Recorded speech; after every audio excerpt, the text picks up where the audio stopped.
Now we're jumping into the locals gameplay with Sky Striker. All right, now the thing is, the thing I want to say before we hop into today's commentary session, or first of all, I want to ask you guys, should I speed these up a little bit? Because that was one of the feedback I got from the last one. Some people asked if I could speed up the gameplay just a little bit, and I'm not sure if that's something that people prefer, because ultimately, whenever I have something to talk about, I will pause anyways. But I feel like it's fine. I feel like it's fine the way it is, but feel free to leave feedback either now or in the YouTube comments on whether you like the footage in real time or whether you like it sped up a little bit. I personally think I prefer it at normal speed, so that's what we're gonna do for today again. But yeah, the thing that I want to put an emphasis on today with Sky Striker is that I haven't played with the new version of Sky Striker that much. Basically, I've played Sky Striker once since 0 came out, and that was at 1 locals, and that was like a while ago in a completely different format. I think the most interesting thing for today's gameplay is going to be with Sky Striker. I'm blinding second, by the way.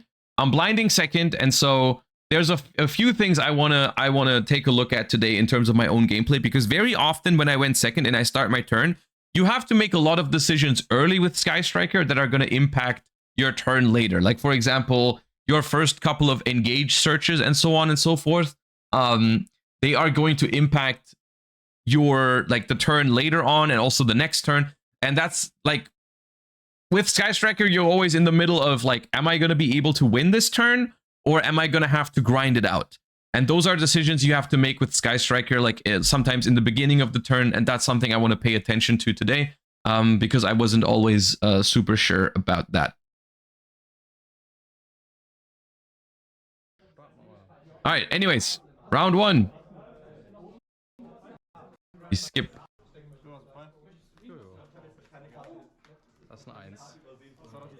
And of course, as it is tradition with a blind second deck, I won the dice roll.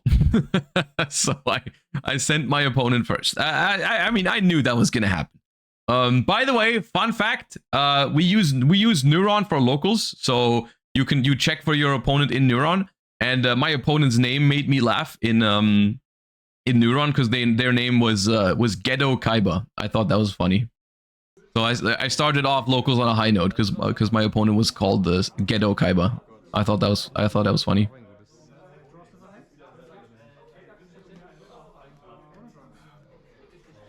And my hand slaps. I can tell you that much. Look at that. Terraforming Upstart, Thrust Droplet Widow Anchor. I'm like, all right, we're in for a good day. We're in for a good day.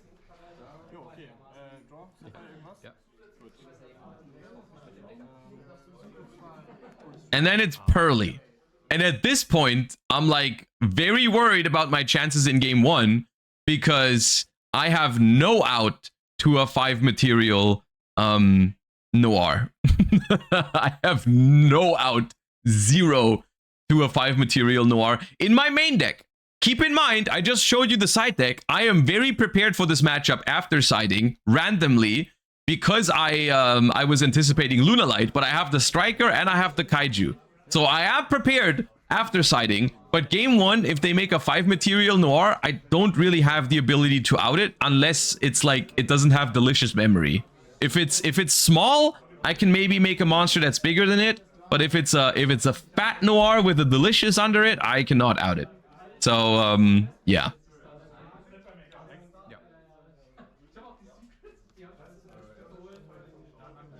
And the first Pearly hits double Sleepy, which, by the way, I learned after. They told me later that that Sleepy Memory is add 2, so they hit both with the Pearly. And then we go normal summon Pearl Lily.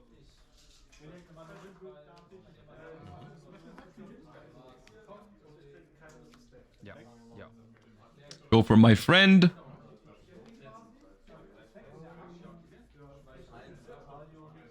That drink is making me so uncomfortable.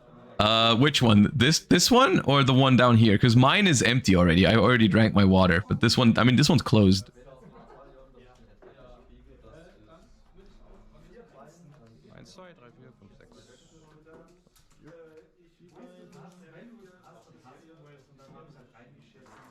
So at this point, basically, because they hit the sleepy memory off of the Pearly, I'm essentially hoping that they go for a trap setup instead of making a Noir immediately, right? Because making a big Noir on turn 1 without using the trap is not as easy.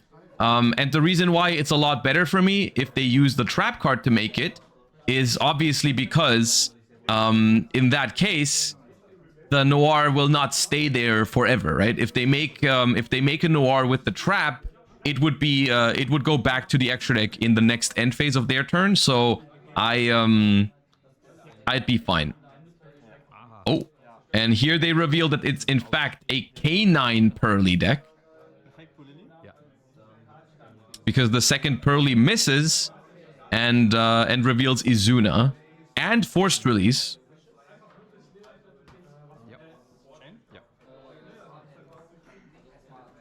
And now they have a Noir with double Sleepy Memory under it, which is kind of crazy. But the good news for me here is that they are going to go for a trap setup, and they go into the end phase here, which I thought was a little surprising. But I think in hindsight, it makes some sense, because they are playing the K9 cards, so maybe their extra deck options are limited, but also this was 4 summons, so maybe they decided to play around Nibiru. Is my guess. And I draw a Rose for turn. And here I'm just clarifying some things with my opponent, like which materials they have under the thingy. And now they put the materials like this, which is going to be a lot of people in the comments are going to be very mad about this, but they put the materials like this just to remember what's under it. That's something that you guys are going to be mad about that. I know that. But I don't care. So I decide to use my Widow Anchor here on the Noir before we enter the standby phase, so that they only draw 2 cards and not 4.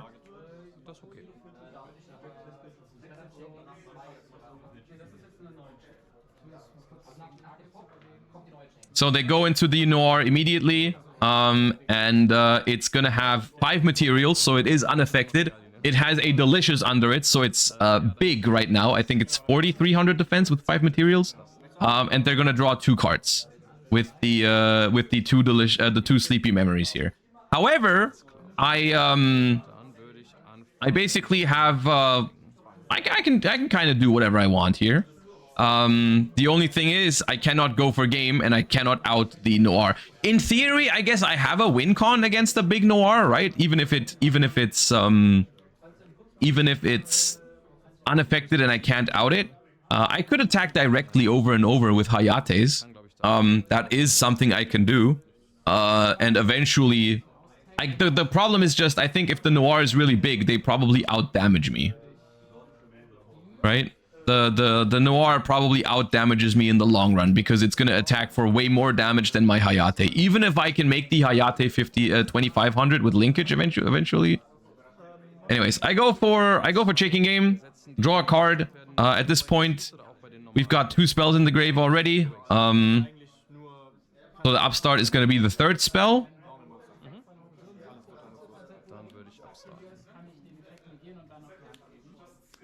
And I draw a multi-roll. So at this point, I'm just thinking, like, with this hand, I don't think I have a way to go for game.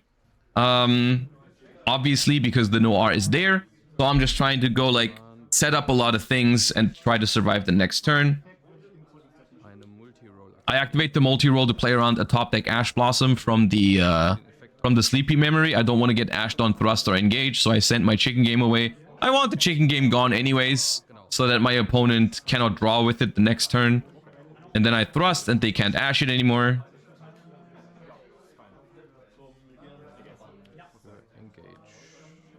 I get Engage.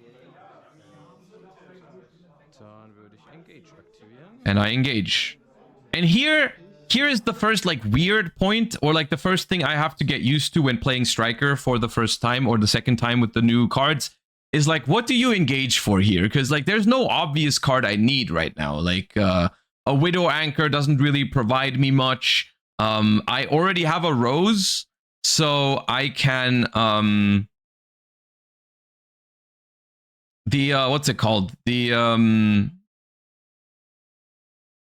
I already have a normal summon. Widow Anchor doesn't really do anything. I think I just go for linkage here, because ultimately at the moment I only have one play.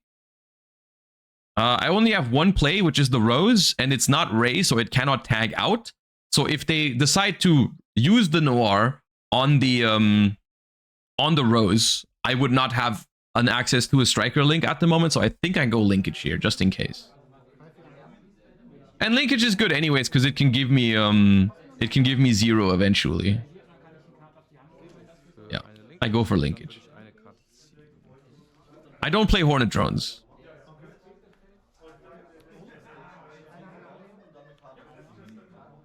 Draw Called by the Grave, not the worst pickup, potentially, because I can interrupt them on the next turn maybe. Now we go normal summon Rose.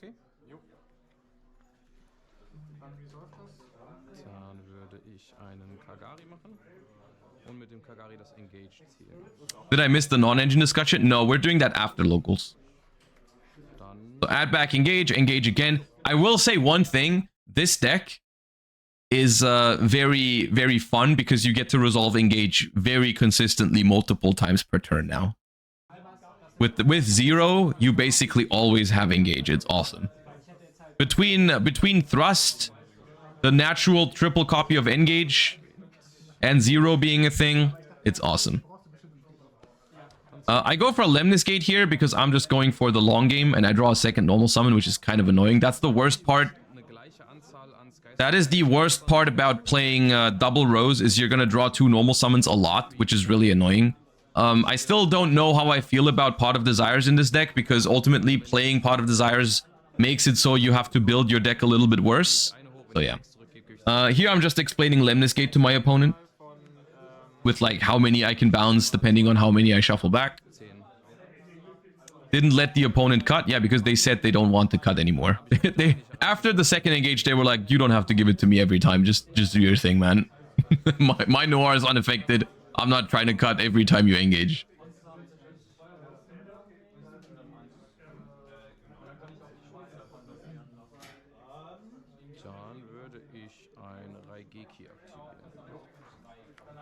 I Raigeki just to get the Pearlies off the board. I could have just attacked one and then linkaged, but I wanted to go... What I want to do here is I want to Shizuku in the end phase. After I Hayate, of course, because I'm trying to get a Ray into the graveyard here. I don't have Ray in the grave right now, so I'm going battle phase, attack them for 15. Why didn't they float? The My Friend and the Street only float when Xyz monsters leave the field. Not for the main deck monsters. That is also something I clarified earlier. I wasn't sure, but I asked my opponent. You can speak German? Yes. Considering the fact that I am German, yes.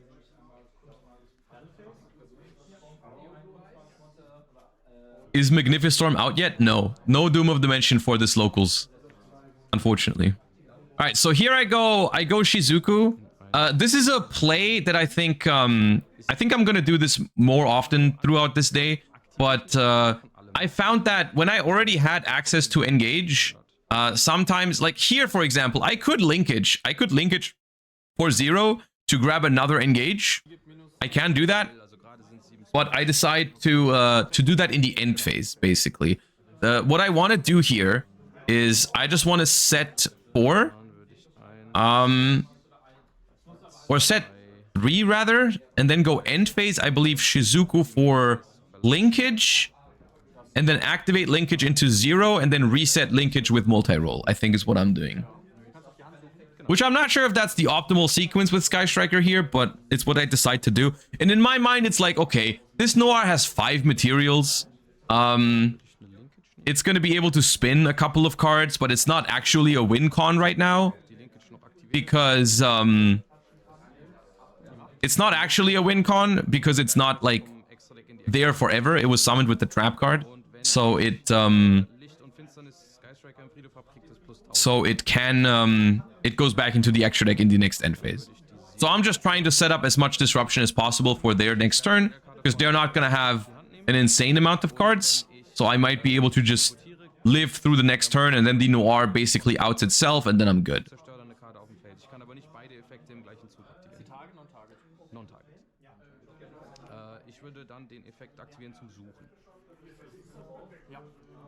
Is Noir once per chain? No.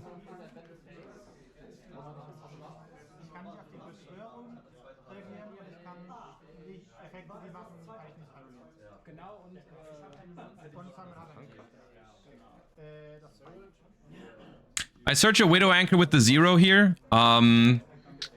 Because I'm forgetting something right now, which is the fact that this Noir is targeting protected. Because in my mind, it's like, if they chain this Noir, they detach 2 to try and spin my multi-roll, for example. In my head, it's like, okay, I'm going to chain Widow Anchor, negate the Noir, and they cannot chain it again because multi-roll is active, so they cannot respond to my spells. But I'm forgetting that that it's untargetable right now because it was summoned this turn. So in a second, I'm going to try to Widow Anchor it, and they tell me it's untargetable. So that was maybe not the right search. I probably should have searched an Engage for next turn. I reset a Widow Anchor with multi-roll. And then they start shuffling with... they start attaching with the field spell. And then they're going to try to shuffle, I think, 3 cards from my back row into the deck.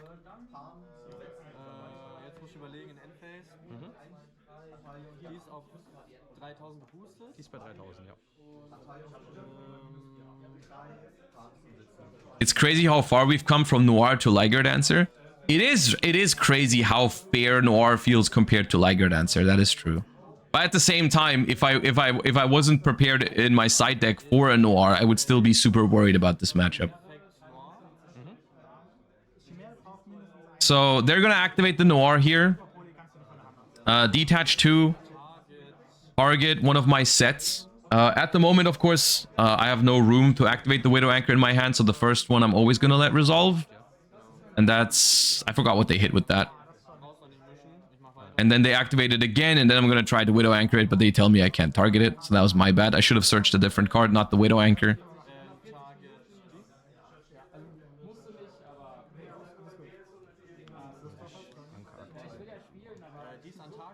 Yeah. And so I'm gonna also lose my Lemnis Gate here.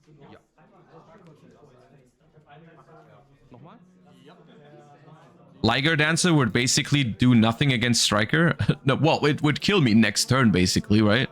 That's a difference.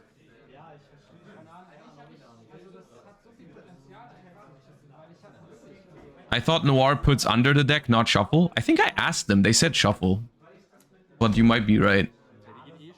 X-Pearly Noir.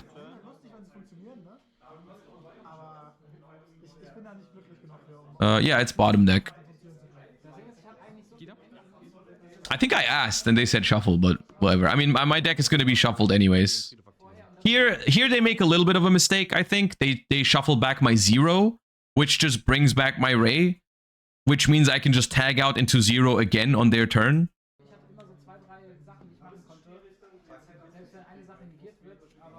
So it's like, yeah.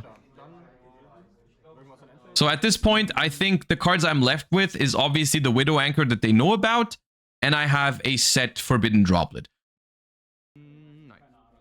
So basically, my goal here is just, they have 3 cards in hand, a bunch of resources in the graveyard already, but all I'm really trying to do here is I'm trying to get through this turn. If I can survive this turn, I'm probably fine, because I have a lot of resources for next turn. I decide to tag out with the Ray immediately to get the 0 back, and I'm not going to search with the 0 here because, of course, that is something that you need to remember with Sky Striker. The effects of 0, you cannot use both effects in the same turn. If you summon it and search, you cannot use the effect to tag out and pop, and vice versa. So here, I'm tagging out into the 0 immediately because I want it as an out to the my friend. If my opponent goes my friend here, I want to be able to zero it right away. Yeah. Ray effect in graveyard is risky versus K9. But they did it in end phase, right? They shuffled my zero in end phase, so at that point it's too late to even Izuna.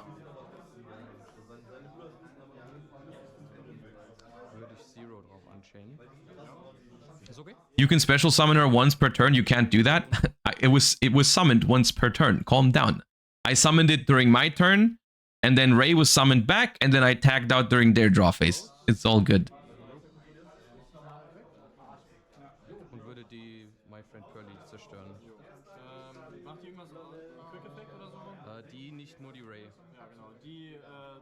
Here I decide to use a Ray out of my deck for the zero instead of from the graveyard, because I don't want to draw into another Ray. I think I have one in hand already, so like I don't want any more monsters in my hand. Yeah, there's a Ray in my hand, so like I'm not trying to I'm trying to deck thin basically.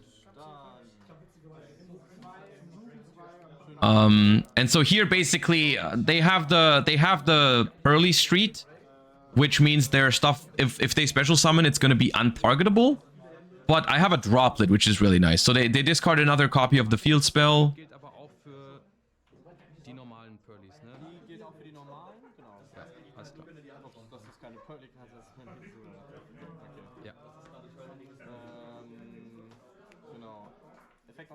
So they go for Pearl Lily, and I think I just decide to droplet it here.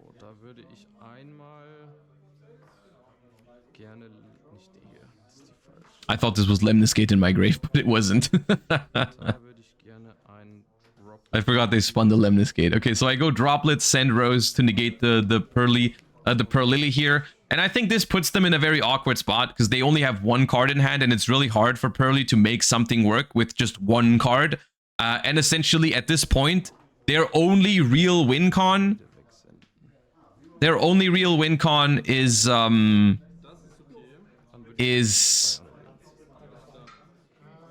to make another Noir, because at this point, in terms of card advantage, I can no longer lose this game, right? You can see how many cards I have. The reason why I send both for droplet here is because I want to free up for Widow Anchor. Because I've already used Ray to tag out this turn. I cannot do that again, so it would be stuck in my main monster zone, and I don't want that. So I'm sending both. So now my Widow Anchor is live to cover for a potential normal summon, right? Like if they normal summon a Pearly and activate the effect or something like that, I have a Widow Anchor to cover for that. So at this point, they just go for SP Little Knight, and probably target my multi-roll.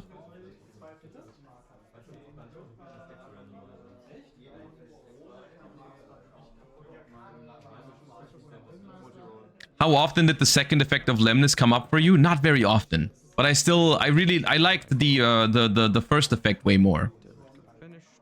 So here basically they SP my multi-roll, I believe, and I'm thinking about letting it go through because I have so much follow-up that I can still win no matter what.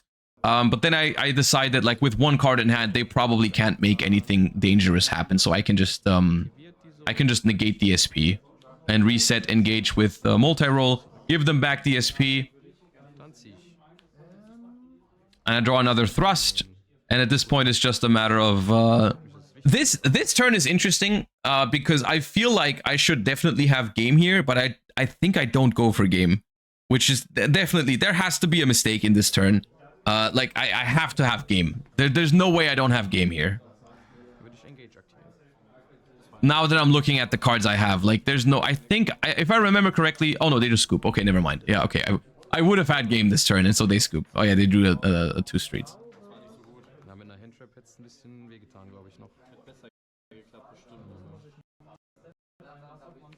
Okay, so the first thing you see me put in from my side deck is obviously the Hamp and the Dogoran, because it's Pearly. And here, I face the... Here I face a weird spot for the first time. That's going to happen more often during this locals. I have no idea if my opponent is going to go first or second now. Because I sent them first, so they know I'm playing Go Second Sky Striker. So I'm not sure what to put in, because if my opponent goes first here, cards like Fuvalos or maybe even evenly, are very, very high quality, right? Like, imagine I can just evenly them, they keep Noir, and then in main phase 2, I give them the Sky Striker Kaiju, right? So, like, I'm not sure what I'm supposed to do here, because I kind of expect them to go second, so I only side deck Ash and the two Kaiju, the Striker Kaiju and the real Kaiju.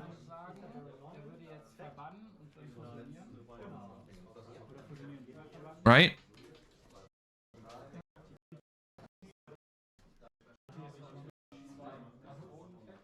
But interestingly enough, they decide to go first again.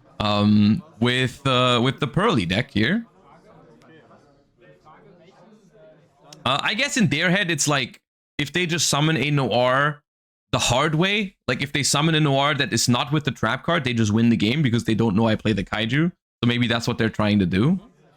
My hand is really good again. I have Ash, which I decide to use on my friend in the hopes that they just pass, but they do have more ways to play here. It's possible that you can hold Ash against Pearly for a later point when they try to activate a quick play spell and then chain one of the Exceeds to it. Maybe you try to chain block that with Ash. But yeah, and they discard Dimensional Fissure, which I wasn't sure why that was in their deck against Sky Striker, but sure. They said they don't have anything in the side deck for Sky Striker.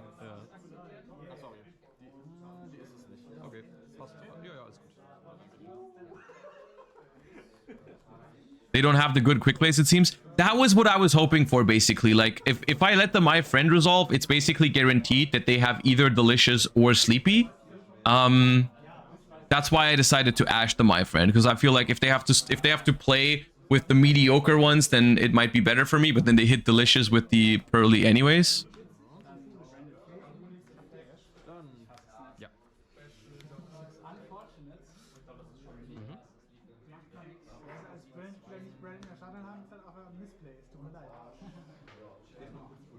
But at this point, I'm not super nervous because I have Hamp, right? I have Hamp, so I'm probably okay. Okay, here I'm just clarifying that Happy Memory is the one that protects a card from destruction. So this My Friend Pearly is protected next turn for one time. They summon another Pearly. No, they normal summon Pearly because they added with Pearlily.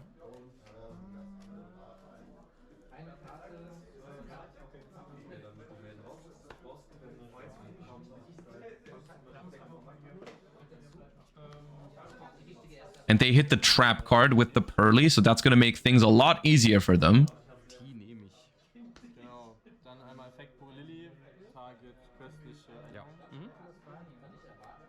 They go for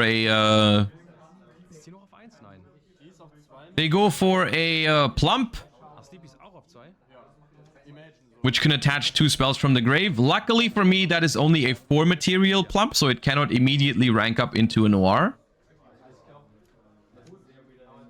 But they do have the trap, of course. The big difference between this setup and the game 1 setup is that there's no Sleepy Memories here. So they're basically gonna have no cards in. They're not gonna draw like infinite cards in the draw phase.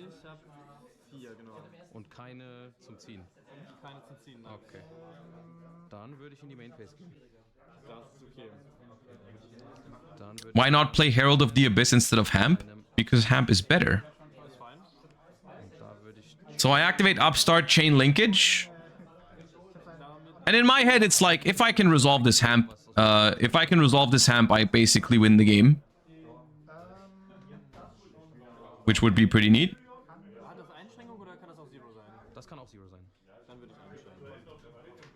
They chained a rank up here, which I'm not entirely sure why. Oh, actually, that's actually correct. No, never mind. Because if they don't chain the trap, I'm just realizing this now. If they don't chain the trap here, I can summon 0, not activate the effect of 0, and then basically check the trap card, right? Because as soon as they try to rank up, I chain 0 to pop the thing. Okay, nice. Heads up play, actually. I just remember that in the moment, I was a little confused why they felt the need to chain it now, but it makes a lot of sense, actually. All right, so Upstart resolves. I activate 0. They say okay. And at this point, I'm like, nice. There's no Droll and Lockbird.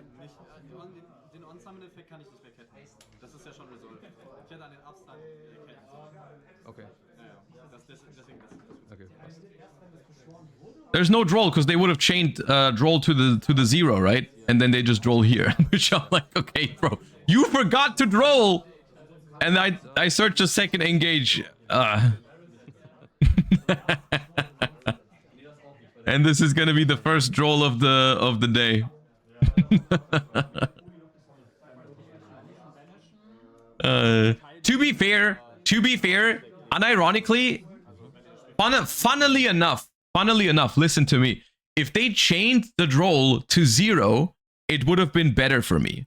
Because 0 can add from deck or graveyard. So if they chain the Droll, I can still add with 0. And then instead of adding a dead engage this turn, basically, I'm adding back linkage from my graveyard, which is better for me. So by forgetting to Droll and Lockbird me here, they basically made me think they didn't have it. And then I searched a second engage, which is now going to be dead in my hand. Oops. So here, I'm looking at my hand, and I'm thinking about, like, okay, I can give them the Kaiju right now. I can give them the Kaiju over the Noir.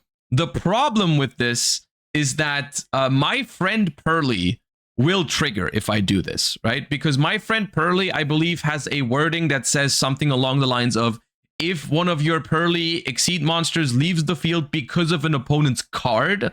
I don't think it says because of an opponent's card effect. So if you Kaiju the Noir, they will be able to add back 3 quick play spells from their graveyard. So essentially, what I decide, I think about this for a second here, I think, but I decide to not give them the Kaiju because that is going to be too many resources for them next turn, and I probably just die if I do that. So I'm just gonna, I think, set some cards and hope that I can survive the next turn. Because at the moment, this Noir has a delicious memory under it, but it's only 5 materials only. So it's not that big. And if they start detaching to spin my back row, then it's going to be even smaller. So I'm just like, at the moment, I'm just thinking about, like, what are my chances that I'm going to survive the next turn? Do I have to give them the Hamp here to survive the next turn, or do I have a chance to survive no matter what? And I eventually reached the decision of, I'm just going to set my cards and pass. There is another decision to be made. First, I attacked it early. There's another decision to be made, which is, and they spin the 0, which gives me a better feeling now, because this means they already have a smaller Noir and they cannot spin all my back row.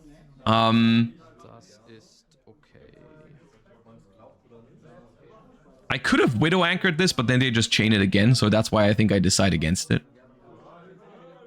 And I don't think I have 3 spells, so I couldn't take anyways. So in main phase 2 now, what I'm debating here is how many cards do I set? Because if I just set 2, I know the Noir is going to spin one of them in the end phase, right? So I'm going to lose one of my back row here. However, the only other thing I can set is my engages, and I really don't want to risk my engages. Because I'm thinking, like, okay, what lines do they have? If they go for game, setting the engages doesn't really help me. Unless it makes them specifically miss the Widow Anchor, as they obviously hit the Widow Anchor here, which is unfortunate. 50-50 lost. But it's like, if I set 1 or 2 engages and then their play is like a Zeus, I'm in trouble. So I decide to keep the engages in hand, and here basically I have 0 disruption. I do not have enough cards in my grave to use the Lemnis Gate to bounce anything. And because they hit the Widow Anchor, I basically have no interruption here. So I'm just holding my breath and hoping I can, hoping I survive the turn here, right? Like, that's all I have. By the way, maybe they play a little bit weird because they are trying to play around my back row or something like that. But like, I don't have any disruption here. I'm just basically holding my breath and trying to survive as they resolve the My Friend Pearly. But at the moment, the Noir only has 1 material, so it's small. It also, they detached the Delicious Memory. So I'm kind of chilling here and just hoping I can survive.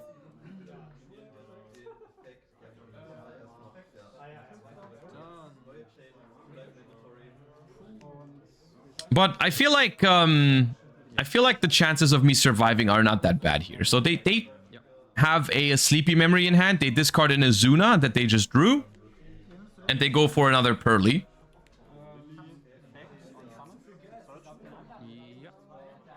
Activate Pearly effect. That should probably get them the field spell since they don't have that yet, and they already have my friend.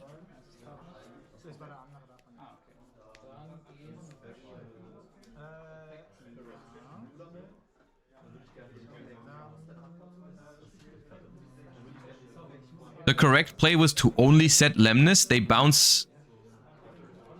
What do you mean only set Lemnis? You mean only set Widow Anchor? I don't understand. Okay, they search for a normal summon. And they do hit a quick play spell here, so now I'm worried. Now I'm really worried because they hit a Delicious Memory. Luckily, I have no monster on the field, so they can't do like the Delicious Memory thing. They go Pearly to rank up into a Plump here by targeting the Delicious. But then they realize that the Plump is in the graveyard. The Plump is in the graveyard, so they are attempting to chain Leap here to put the Plump back. Which is, I tell them now, it's not a problem, but this is not a legal play. If you don't have a Plump in your extra deck, you cannot activate Lily to rank up into one. Like, because Lily targets Delicious Memory, you have to have the Plump in the extra deck already. But I just tell them, like, just do the trap first and then you can rank up. But you cannot attempt to rank up into something you don't have in your extra deck right now. So they go activate the trap, put the Plump back, and then Lily into the Plump.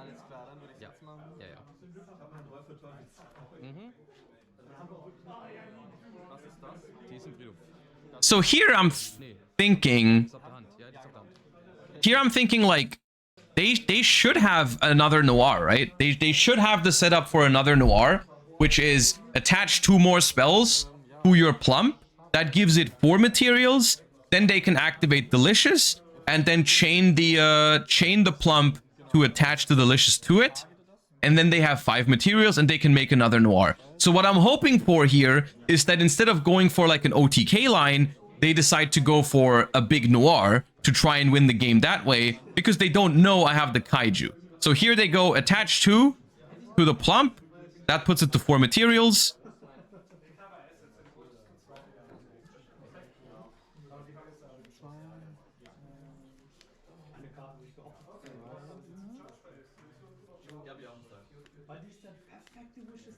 They might SP first, which I think the next thing they do is SP.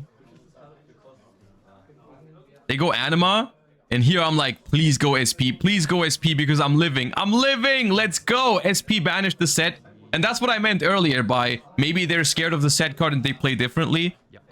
They do go for SP here before going for this, because I think they're afraid of being chain blocked, right? Because the set card could be a quick play spell that I could chain to their quick play spell, and then they couldn't attach it. So they want to make sure I can't do that. So they go for SP first. And so here I'm gonna survive the turn because they used SP, and they just make a very, very big Noir. But here's the thing: this Noir has 5 materials exactly, so they probably won't use it, because as soon as they use it, it becomes affected again. Which means that I'm gonna be free to just Kaiju it, basically. I'm gonna be free to Kaiju it. So here I draw a Droplet, which is neat. And this is a turn. People are going to be so mad about these material arrangements. I'm just now noticing how it looks. People are going to be pissed. This is a turn where we can figure it out. We can try to figure it out together here, but I probably have game this turn, right?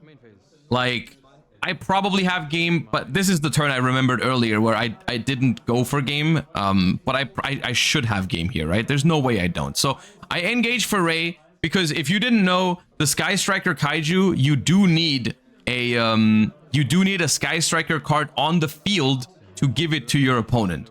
A Sky Striker monster, rather. Because if it doesn't work just like a Kaiju. You have to have a Sky Striker monster to give it to your opponent.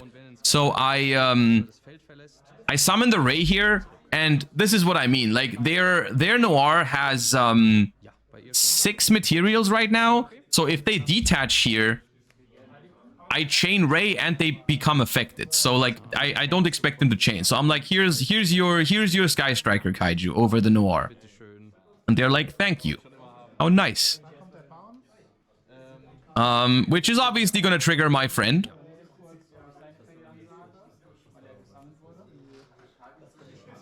It's gonna trigger my friend. And here, I guess we can go through an exercise together because I'm wondering if I have game here. I don't know. What I do know is that if I have game, I don't find it. If I have game here, I don't actually find it. So they're on 8,000 exactly because they have I've played Upstart, but they've paid my friend twice, so they're back to 8,000. I have 3 spells in the graveyard, a Ray on the field. I have an Engage in hand, but I can't activate it right now because my Ray is on the field, so I would have to link it away first if I want to use my Engage to draw a card. I can go Battle Phase, attack the Pearly, I guess, and then tag out into Kagari, but I don't know. I'm not sure exactly, like, if there's a way to game here. Because the DSP is a little awkward for me. Because yes, I have Droplet, but I don't really have anything I want to send away for my Droplet, right? I don't want to send my Ray, I don't want to send my Engage. Maybe there's a world where you can Droplet the SP to open your extra monster zone, then activate. Nah. I play Striker a lot and I don't see game from here. Game is easier to find with 0, but not free by any means.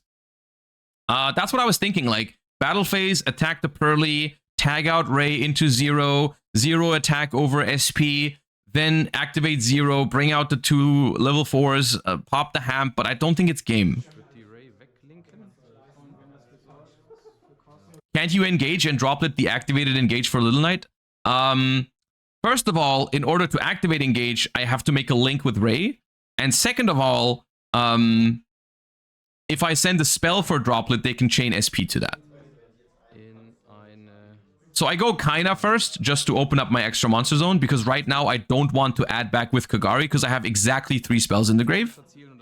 But yes, here is where I realize that I probably won't have game this turn, so I'm just trying to set up as much as I can.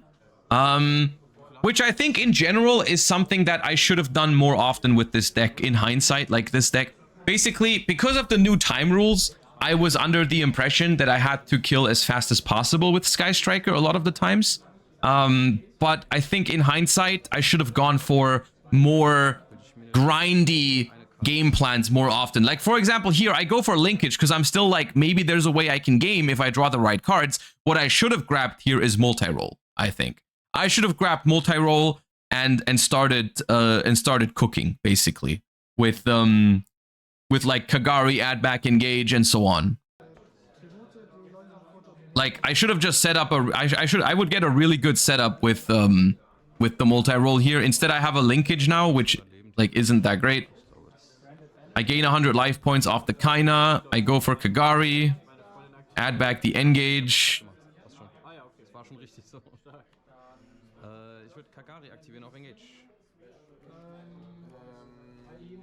I never trusted those Master Duelists that don't play multi-roll. Multi-roll feels strangely optional right now, I'm not gonna lie. So, yeah. So here I should have had a multi-roll in hand and then engage for like a Widow Anchor and have like really good setup. Because I can multi-roll back like a linkage from my grave. Linkage can go into 0. Or like even better, I think a really, really good play is end phase Shizuku, search linkage, activate linkage, go into 0. That's a really nice play. Instead, I go for double linkage here. I don't know why. I don't know why. I'll realize in a second that it's not game. I don't know why I have 2 linkages now.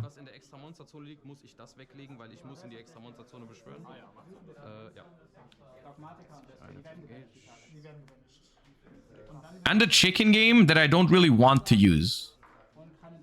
I don't want to use the chicken game because I don't have a good way to get rid of it, and I don't want my opponent to draw a card next turn.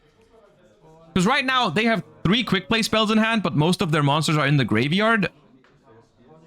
Most of their monsters are in the graveyard, so unless they play multiple copies of the trap, which I think most people don't. It's been a while since I've played against Pearly. I'm not like up to date with the standard Pearly list, but I don't expect them to play multiple trap cards. So I think with the amount of disruptions that I have, even if they have multiple quick plays in hand, I don't think they can push enough. So here, I think this is the first time that I focus way too much on finding game when I should just make the best setup I can. Because Sky Striker is really good at outgrinding people. I just felt like with the new time rules, I was more incentivized to try and finish games out quicker, but sometimes it's also quick to just set your opponent on very few cards and then just like use a Widow Anchor and then you call it a day.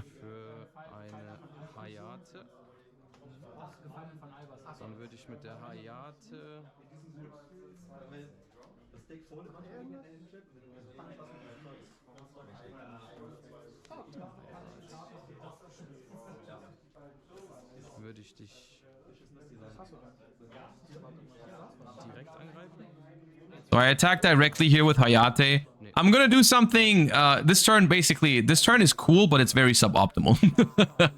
It's a cool turn, but it's a suboptimal turn. So what I do here is I linkage. I believe I linkage into 0 because Sky Striker Hamp has another effect. I'm gonna make a 3000 attack 0 here. The 0 has 3000 attack because linkage, because I have Ray and Rose in the grave. So I'm big enough to attack over the Hamp. And Hamp has a graveyard effect that if you destroy it by battle, you can destroy a monster your opponent controls. So I destroy the Pearly here as well. And then I attack for... I use effect. I bring back Ray. I bring out Ray and Rose. And I pop the My Friend. And I do a decent amount of damage, but not actually enough damage for game. Because I think they can both attack, and I think Ray can also still tag out. But the only thing I have left to tag out into is Shizuku for this turn.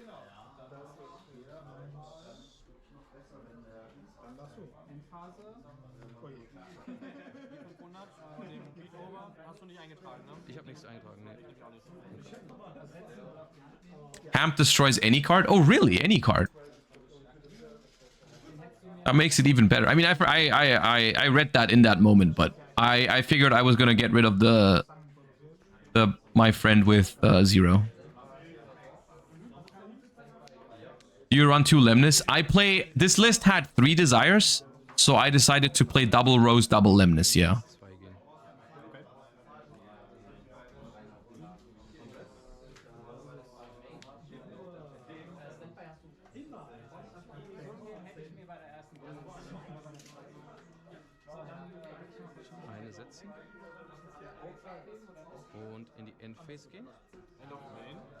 The reason why I'm doing it this way, let me explain this real quick, what my thought process was. Besides the fact that this turn was not ideal anyways, because I played trying to OTK when I should have seen that I wasn't able to OTK anyways, but the reason why I decided not to tag out in the battle phase with Ray into the Shizuku to do 1500 more damage is because I think turning the Rose into the Shizuku is more beneficial for me here, because my plan is basically...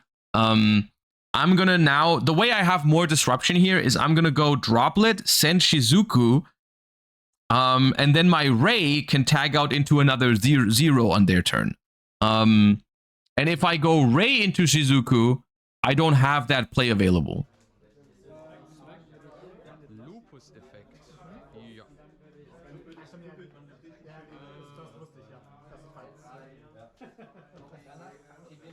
They summon Lupus here, which right now I'm thinking which effect I even used in the graveyard. Did I activate an effect in hand or grave? Oh yeah, Hamp. I used my Hamp in the graveyard. Right. Yeah.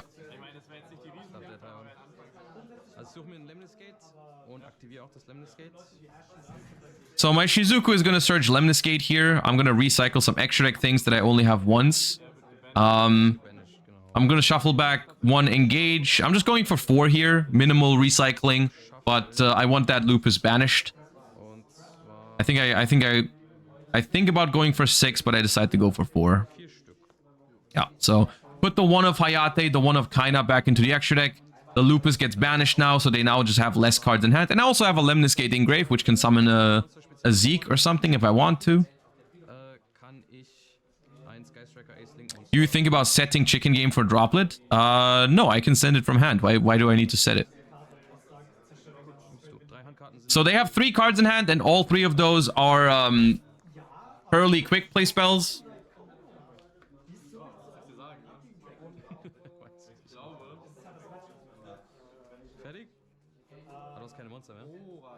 Here they're checking how many main deck monsters they have left.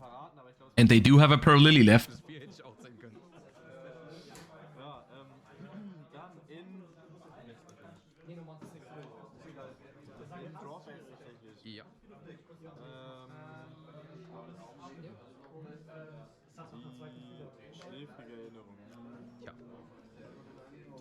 So they start sleepy. But I think at this point, like with 3 Pearlies in the graveyard, their push is just never going to be strong enough. So I decide to not even ash it. They discard an Izuna, which is funny because I actually have a hand trap in hand. But I guess with the Lupus banished, the Izuna wouldn't have done much anyways. So here, I'm going to Droplet, send Shizuku, negate the Pearl Lily, and now my Ray can tag out into 0, which can tag out into a pop.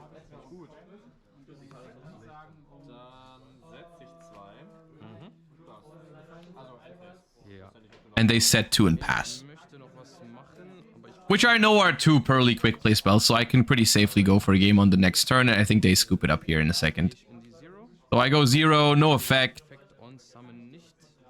Activate 0. In theory, I have a really nice play here. It doesn't matter because the game is over anyways, but I can go bring back Ray and Rose, pop a card, and I can also trigger Lemniscate to make another Kagari on my opponent's turn just to add back more cards from the graveyard, but I decide not to do that because we're basically at the end of the game anyways. And my opponent's on like 2700, I believe, if I'm seeing correctly. So like this is easily game.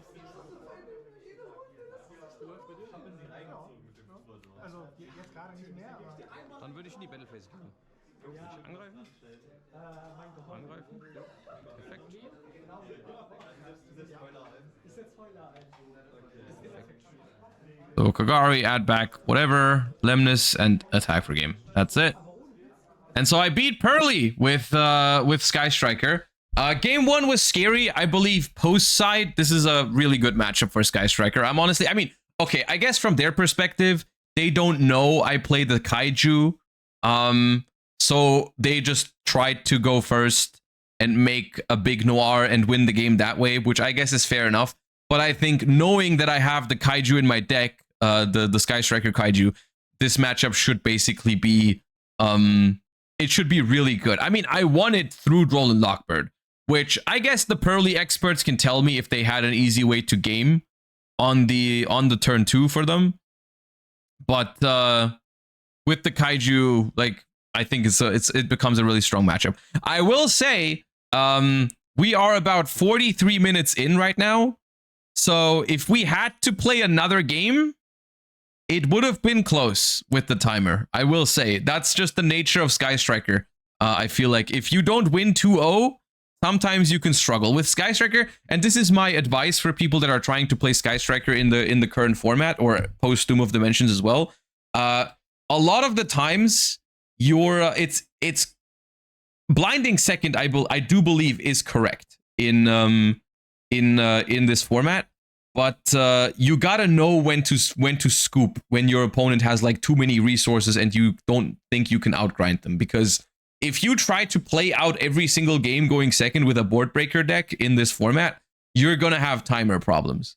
Like, you're gonna have to understand. And there's also this is something also where you're gonna have to evaluate like how good your opponent's deck is against Sky Striker, how good your opponent played. Like if your opponent was making mistakes in game 1, then maybe it's more understandable to keep playing in game 2, even if it looks bad. But if your opponent was playing clean all the way through the first game and they have a very strong setup in game 2 and you think their follow-up is going to be too strong, then just go next. It feels bad with Sky Striker, I think. Like, Sky Striker is one of the decks that is impacted more by the new time rules, but it's what you have to do in order to do well with Sky Striker, I think. It's like you sometimes just have to go next, even though in theory, if my opponent messes up 2 times and my next engage draw is insane and they have no hand traps, I could win, but like sometimes you just have to go next. But yeah. Yeah. Without Desires, would you only play one Lemnis? I really like Lemnis Gate. I would still consider playing 2, especially with the new Radiant Typhoon quick play spell card, which in every single Sky Striker list, that card should be a 3 of, in my opinion. I'm convinced that Radiant Typhoon Vision has to be a 3 of in Sky Striker. That card is crazy. And discarding Lemnis Gate for that feels really good. So even without Desires, I would still consider a second Lemnis Gate maybe, but without Desires, I would definitely play 1 Rose, 100%. Rose is a pretty bad draw, but the Radiant Typhoon quick play spell makes me still kind of want to play 2 Lemnis Gate. And I kind of like, I wish they gave Sky Striker a way to recover a banished Sky Striker card somehow, but with only 1 Lemnis Gate, I don't like how if you use the graveyard effect to link summon, you are out of recycling basically if you only play 1, right? That's one of my issues with it. But anyways, before we jump into the next round, let me quickly get my lunch. I have to quickly just microwave food from yesterday, and then we'll hop into the next round. I'll be right back. I'll run a quick ad so we don't get it during the next game. Hopefully, I'll be right back.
right, gamers. I heard there's a new branded card. So we can quickly take a look at that as well. Before we jump into round 2.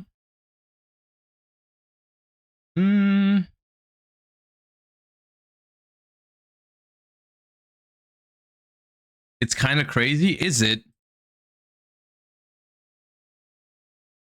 All right. We got Nesh over here with the translation on Twitter. This is what it looks like. It's called The Fallen and the Virtuous. Pretty sick artwork, I will say.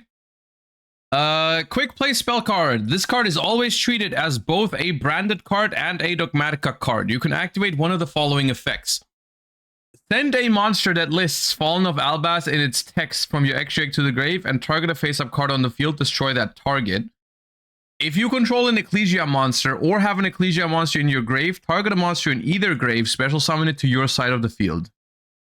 That is pretty good, isn't it? That's really nice, no?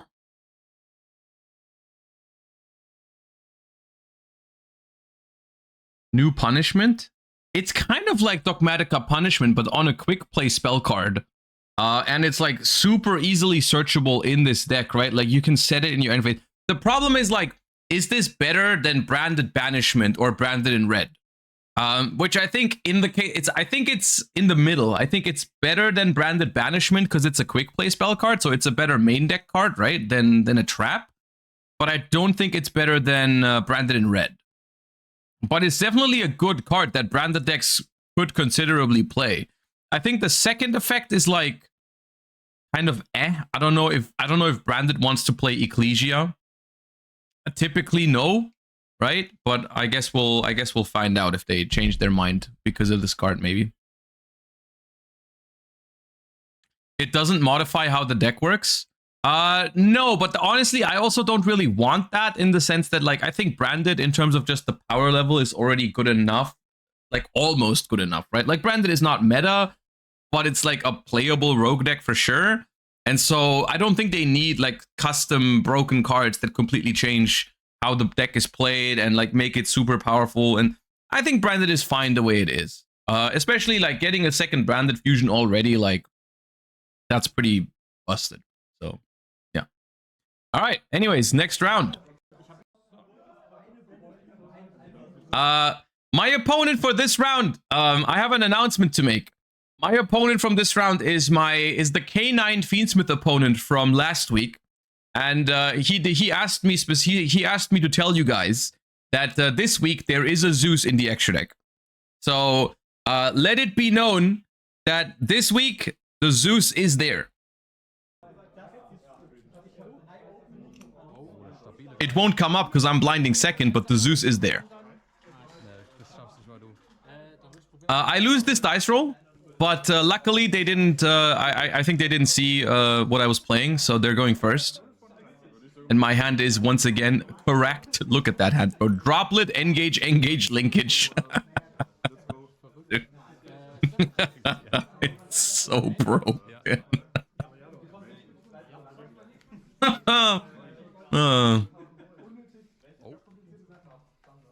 They are they're playing around my droplet, however, very, very well because they are setting 2 and passing. And I draw Rose again.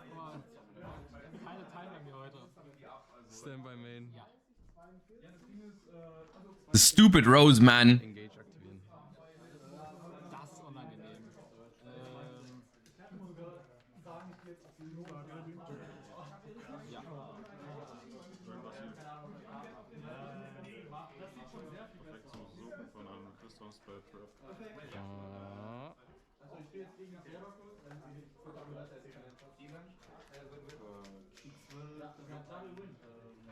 Linkage Chain. Linkage war eine Karte senden, einen Sky Striker vom extra. Here I'm like, I'm not sure if I'm supposed to use linkage right away, because in theory, like I could try to go for a game. You know, I have 2 engages in hand, so I could just go engage for Ray, and then engage for another linkage, and then just have a Ray with 2 linkage and just go battle phase. I could have done that. But I wasn't sure, like, if they brick, they probably have non-engine, like Imperm, worst case even called by Ash Blossom, so I didn't feel confident going for a game. I also, this time I'm doing the opposite, right? Like in the first round, I felt like I was trying to go for a game too aggressively. This time I'm trying to play more conservative and play like for the long game, because my opponent also bricked, so I don't feel the need to really go for a game this turn. So I actually use my linkage in the main phase here. I'm not sure how safe it was to go for game in the battle phase here. Jamming Waves. Ich würde von der Zero keinen Effekt aktivieren on Summon. But I'm thinking like, okay, with linkage and engage in the graveyard, the jamming waves that I'm playing is actually very handy here, because it's going to put a 3rd spell in my grave for the 2nd engage, which I think is neat. And here I'm thinking about activating the 0, but I decide not to activate the 0 because I could go for game with it still, right? Like, my plan here is basically, I think jamming waves, one set, attack with 0, tag out into Ray and Rose, pop the set. How much damage is that? 2,000, 5,000. It's not quite enough. Anyways, I hit K9 forced release. They're playing K9 again.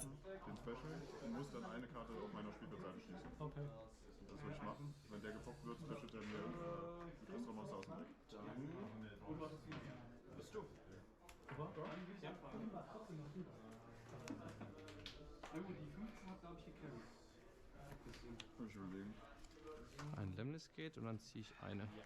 And I think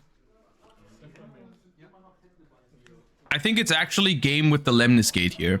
The reason why I'm fetching Lemnis Gate here is the following. If I go battle phase now, attack for 2,000, use 0 to tag out into Ray and Rose, I cannot activate my linkage in hand, right? I do have another linkage, I think. Do I have another linkage? Or is that the only one in the grave? I forgot. Oh, I don't have a linkage. I don't know what I'm thinking. This also is game already because I have Rose in hand. Würde ich in die Oh, yeah. Battle Phase gehen. Angriff für 2000. Kagari gets back linkage, but then I can't activate that linkage, right? Because I have the Rose on the field. So it doesn't quite work out. Die würde jetzt beide einmal Ja. Und dann eine Karte zerstören.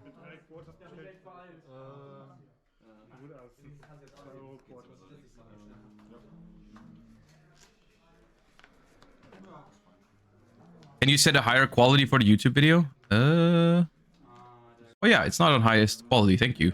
I didn't notice that. Dann würde ich in die Main Phase 2 gehen. So yeah, the reason why it was game is because I have a Rose in hand. So what I can do is I can go battle phase, attack with 0, tag out into Ray and Rose, attack with both. That's 5,000 damage. Then Ray tags out into a Kagari. And then on summon of Kagari, I summon out the 2nd Rose from my hand. So those two can still attack. So that would have been game. But they do have Ash for the 0. So I'm not actually going to win this turn. But I haven't normal summoned yet. So I'm just going to go main phase 2, normal summon Rose. Make my Shizuku. And, oh, I haven't even gone through Kagari yet. Right. Even better.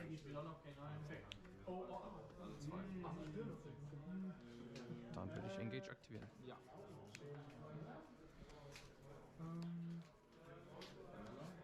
Kennst du die Magical Master Class? Die sagen alle, solange ich sie kontrolliere, kann ich Magical Master Spelltraps aus der Hand. And this is another game where I feel like I searched the multi-roll a little bit too late, because it would be nicer if it was already active and it would already be counting. So the Lemnis Gate should maybe have been a multi-roll.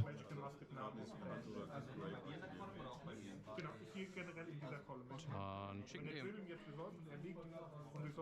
Game. Effekt, zahle ich 1000, ziehe eine.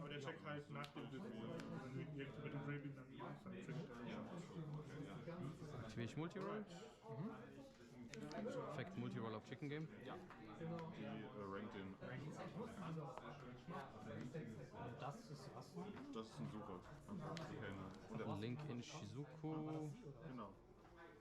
Also I mean, here 1, 2, I have like infinite disruptions, Endphase. and their hand was a brick last turn. So I guess they're playing K9, so like a well-timed top deck Jokul or like a second level 5/4 Jokul can in theory represent a lot of pushes, but at this point I don't believe in it. Kommst du?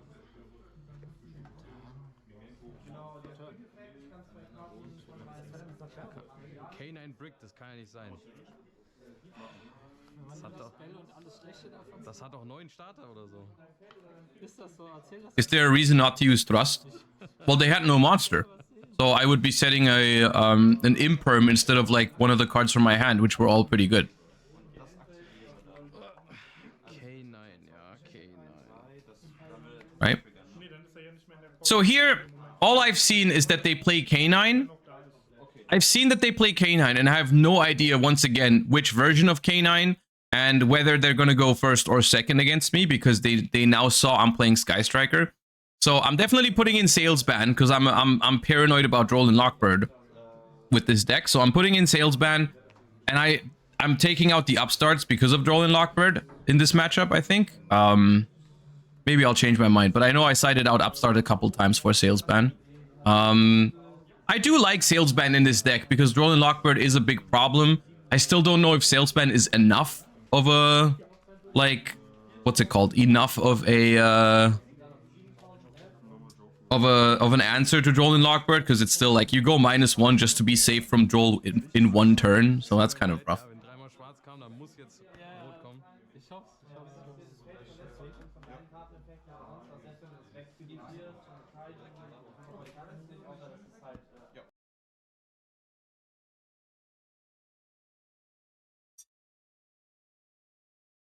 Ah,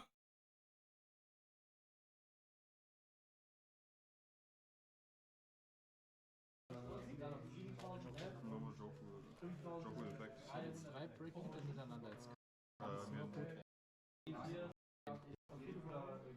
okay. That was weird.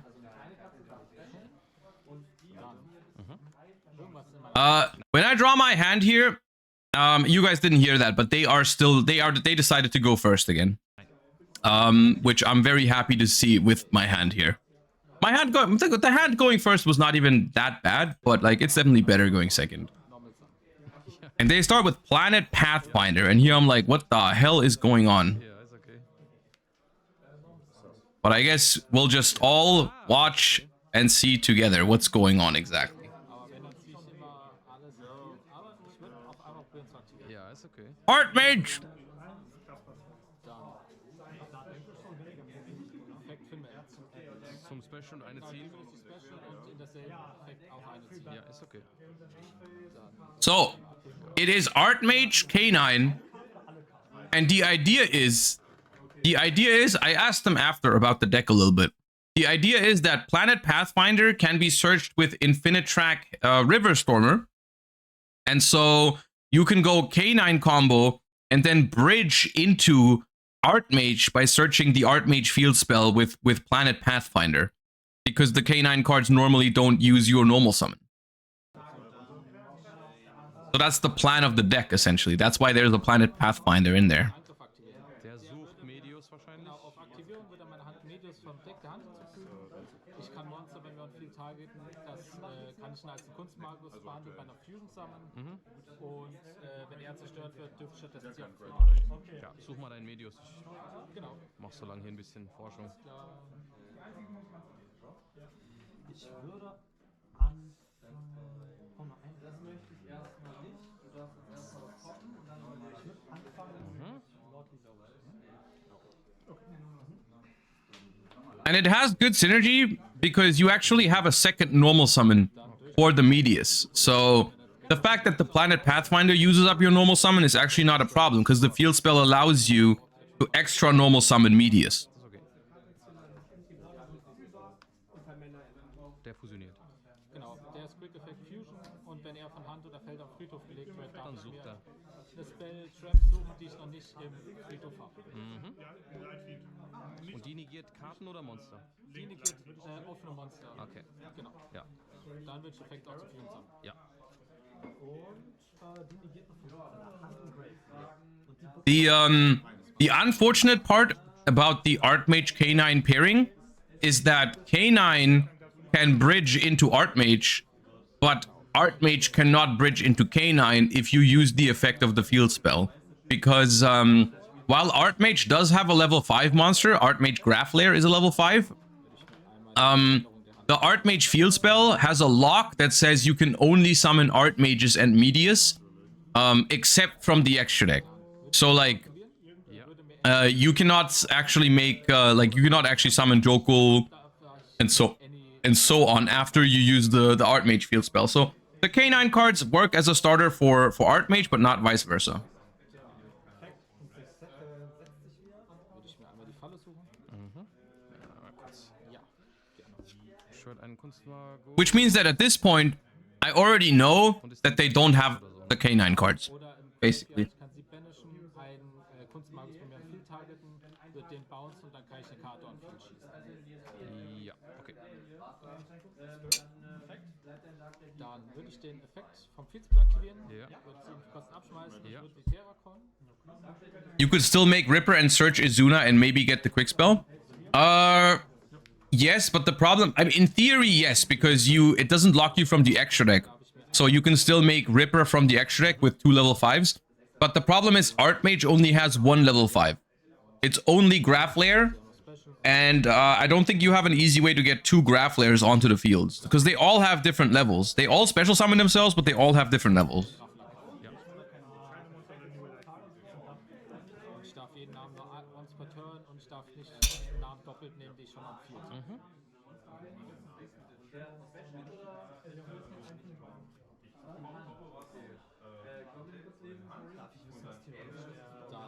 Dann Grafler-Effekt. Der setzt eine Spelltrap. Der setzt jetzt sogar nur eine Spell. Ah, okay, ja. Und kann I think this entire thing, Okay. correct me if I'm wrong, is also incredibly weak into Nib right now. Because Archmage Deactorus only negates on the field, I think. Like, Archmage Deactorus, the fusion monster they have up there right now, is basically an Omni Negate if you control 3 monsters with different types, which they all have different types. But I think it only negates cards and effects that are activated on the field. kriegt er noch 500 ATK, was ich Fusion sammle. Ich mag mal kurz den Grave-Effekt nochmal. Would you ever consider main deck Hamp? I found it to be surprisingly good because no one expects it and it can be sent as a monster for droplet. Hand nehmen? I don't hate it. I don't know if I would, but I don't hate it. I don't think you're crazy for considering it. Ich probiere End of Main zu gehen. Sieht man jetzt wieder, Ja. aber Lucky war 20. Okay. Oh. Standby Main. Der negiert alles on Field. This turn is about to be disgusting. Just watch. Monster, Monster on Field. Er kann Spelltrap schießen. und sie kann mir ein Kunstmagus-Monster vom Friedhof wiederbauen und sich dann selbst auf die Hand nehmen. Alles klar. Genau. Und das geht alles nur, solange unterschiedliche Typen, 3 unterschiedliche Typen on Field sind. Ja. Und die Continuous Spell protected nur die Field Spell. Genau, protected nur die, wenn er zerstört wird, dann legt sich selber. Alles klar. Dann hätte ich ein Raigeki. Do you have the camera on your head like a miner? I guess so. Yeah, if you want to say it like that. All right, so we go Raigeki. They chain with the Deactorus. So I'm like, okay, step 1 is make the thrust live has been accomplished. I'm thinking about chaining Droplet here because in theory I need my opponent to have a monster. However, the Deactorus does have a floating effect, and I was just banking on the fact that they would use that here. Because it's Einen otherwise they would be left with nothing. So I'm just like, I'm hoping they use that, and they do use that to summon. It floats into a Medius. It floats into a Medius, but the things that are about to happen are yeah. So summon Medius, Luckily for me, no medius effect, which means they either only play one of the power patrons or they drew the other one or maybe sided one out. I don't know. And here I go talents to look at hand.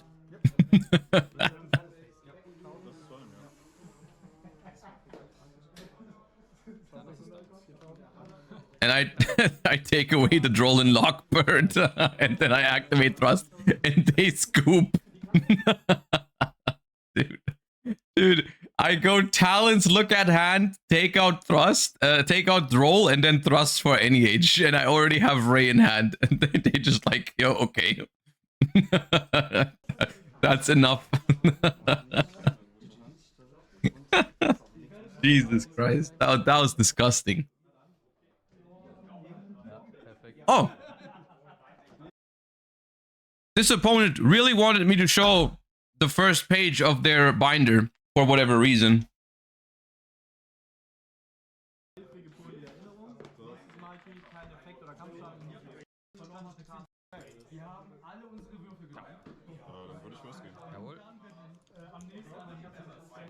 What did it say? Wait, what did it say? Oh, nicht zur Abgabe, not for trade. It's just every rarity of Feet Ash. Or I don't know the reason, I don't want to know the reason.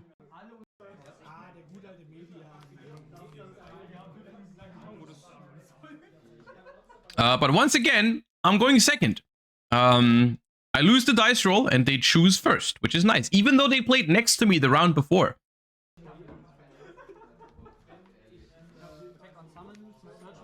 Oh, by the way, I am at this point I'm X1. This is round 4, and I lost round 2 to Draco Tail, but my GoPro, my battery died, so I had to charge it during round 2. Which was funny because I played against the Draco Tail player who I played against last week, who also was using a GoPro. So I was like, oh, my battery is dead, but at least you can record your side of the match. And he was like, no, I forgot my SD card at home. So what should have been a GoPro mirror match was just played completely off camera. Which ended up being good for me because I lost. I lost game 3 because I drew triple desires, triple sales ban. But if it wasn't on camera, then did it really happen? I don't think it did. I don't think it counts. I feel like I'm undefeated at this point.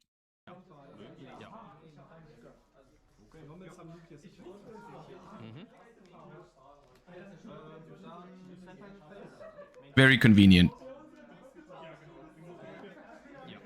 Okay, there's a chaotic element, so someone is doing some canine stuff here once again. Even with one inclusion, it is K9 Crystron. So we start with one of the strongest openers you can have in Yu-Gi-Oh right now, which is Jokul reveals Solfador.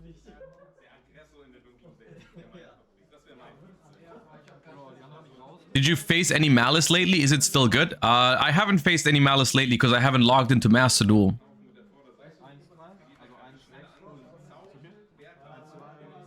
Here, my opponent told me afterwards that they were suffering from a problem that I also have sometimes, which is that they had a lot of engine in hand and they weren't used to actually being able to full combo uninterrupted.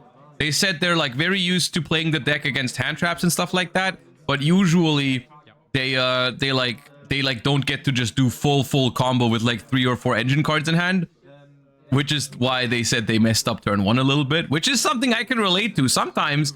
Especially when I play a deck for the first time or second time, and I draw like a 3 or 4 card combo and my opponent just doesn't have a hand trap because they play board breakers or they just didn't draw one. Sometimes you mess up because you got too many options. But yeah, anyways, so far so good, I think. We go for Ripper, and we have a Lantern in hand.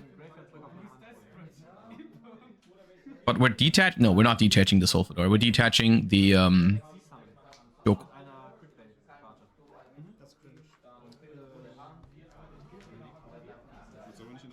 To be fair, I don't really think it matters that much here if they make a stronger end board, because I have like, my hand is once again pretty good. Sky Striker draws some pretty nasty hands, honestly. Like, all it really takes is like 1 or 2 breakers and then access to engage somehow via ray or thrust or linkage or drawing engage immediately. Like, it's pretty strong. It's pretty consistent now. Anyways, we have Lantern in hand now, and whatever the Ripper searched, I didn't see. I think it was Case, and then we go Smyger effect to search for a Crystron spell trap. Do you main deck Called by and Striker? Absolutely. I think you have to. I think Called by the Grave is one of the best cards in Striker. Droll and Lockbird is not as likely in game 1 right now, but Ash Blossom is a really, really good card against Sky Striker. And having a Called by for that is nice. And even if your opponent doesn't have Ash, you will usually find a good spot for Called by the Grave in most matchups. You know, whether it's the Phimena against Draco Tail or the like something like there's always something. Basically, is this post ban list? Yes, this is post ban list, but it is before Doom of Dimensions because those cards are not out yet. Oh yeah, Mitsurugi, of course. Yeah, against Mitsurugi, it's also really nice. Called by Called by is a really good card right now.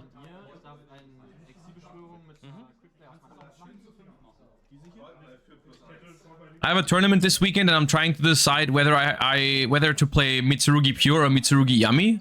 I haven't messed around with Mitsurugi Yami too much. I don't think it's bad. I think it's a neat idea, but I just haven't tried it. But I think both of those are valid options. Like, I don't think you're doing anything wrong either way. Just play whichever one you prefer, or whichever one's more fun to you. They're both. I think they're both solid. When is Called by a bad card? There are formats where Called by the Grave is not as useful going second into the meta decks. Like an example of this, like last format, Called by the Grave was not that strong because going second, it would basically not hit the decks in the format. Like, for example, Vanquish Soul didn't care about Called by. Like, it didn't actually take anything away from them. Same for Malice. Like, Malice, what are you going to Called by against Malice? Nothing. So, like, if the only, basically, if it doesn't do anything to established boards, it's not as good. But right now, a lot of the decks, even the established boards, plan to use something in the graveyard. Like, Draco Tail will have Phimena in hand and Seals on the board. Both are good targets for Called by the Grave.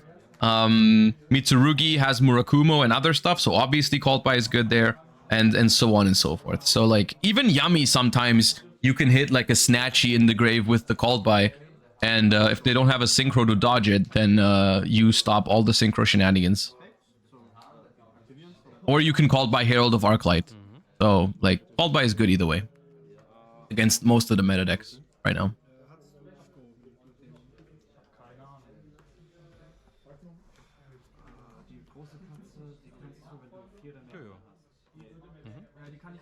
Okay, so somehow we didn't go through inclusion here, and so I think we could have had a little bit more than that, but we still have a decently, I mean, it's still a pretty good board, right? We have Infinity, Ripper, Tristeros, we have a set Cluster, and we have a set K9 Forced Release, and we have 4 cards in hand, it looks like.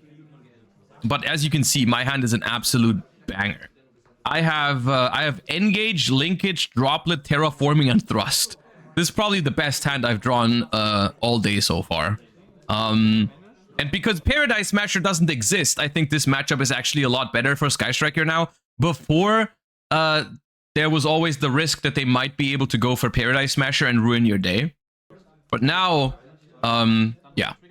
And I draw Chicken Game, which if you've paid attention to my deck list earlier, you know the Chicken Game is my only target for Terraforming, so this is probably the worst card I can draw right now, because it just makes my Terraforming a completely dead card. But I think the quality of my hand is high enough to the point where I can't really complain about that. But I still was annoyed by it in that moment. I was still like, why did it have to be Chicken Game?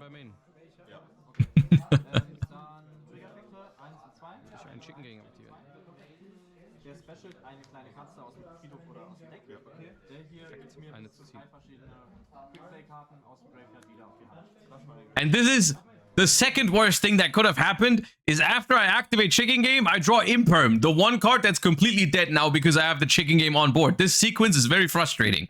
Luckily, my hand's broken.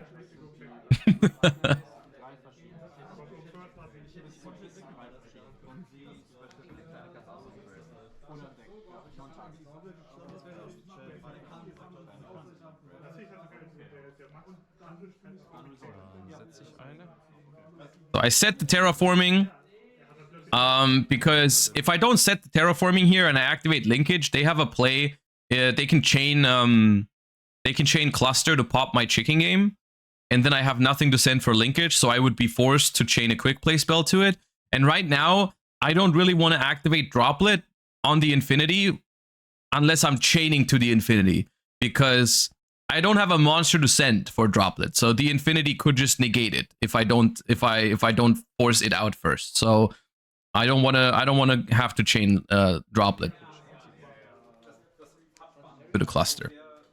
So I'm just activating linkage here, and there's not that much they can do about it, I feel.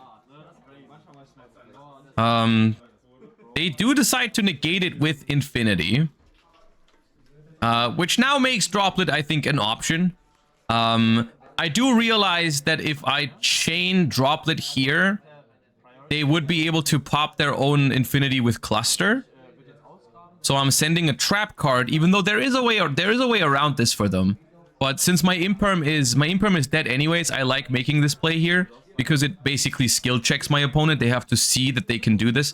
So basically, I'm sending linkage and imperm for droplet, which makes it so they cannot immediately respond with the cluster. An option they do have, which I guess is also a good lesson for everyone, if they chain Tristaros here, they can then chain the cluster, because the way cards like Droplet or Dark Ruler work, you cannot respond to it with trap effects. That means you can only not directly respond with a trap. Like basically Chainlink 1 Droplet here, or like Chainlink 3 Droplet, Chainlink 4 cannot be a trap or a spell. But if Chainlink 4 is a monster, then Chainlink 5 can be whatever. So what the play that they have here, if they want to make the infinity resolve, is they can chain Tristaros, and then they can chain cluster to pop their own infinity. And that way, the infinity is off the board, and I can no longer negate it with droplet, and that means the infinity is going to resolve and stop the linkage. The reason why I'm okay with this entire sequence is my droplet still resolves. Yes, the infinity is gone, but the droplet still goes through. So whatever the Tristaros summons here, probably a Dawn Dragster, I can negate the Dawn Dragster, and I'm going to negate the Ripper. The Ripper negate doesn't really matter, but whatever. So basically, by chaining this droplet, I'm not negating the infinity, but I am baiting out the Tristaros and the cluster. So two other disruptions from them that I'm handling with the one droplet here. Which I'm happy about. So the linkage is still going to be negated, but I mean, you can see in my hand, I'm not dependent on the linkage to play the game. I have engage and thrust, like I'm fine. But forcing out the cluster and the Tristaros is going to make the rest of my turn significantly easier. I know the set card is basically a K9 forced release, so that is something I can maneuver around. But yeah. And here is where I think it didn't really matter if they made a stronger board, because even if they had 1 or 2 extra endboard pieces here, I could have dropleted those as well, right? Like if there was an extra SP or an extra Dragster or whatever, like there, or Dragster, I guess Dragster could have negated the droplet, but you know, like I think more endboard here wouldn't have really added too much.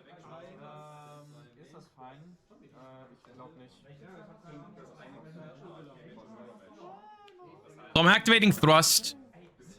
And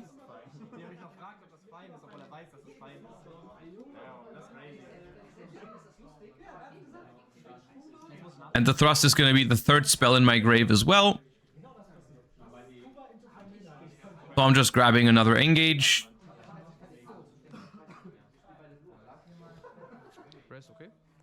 I already know there's no Droll Lockbird.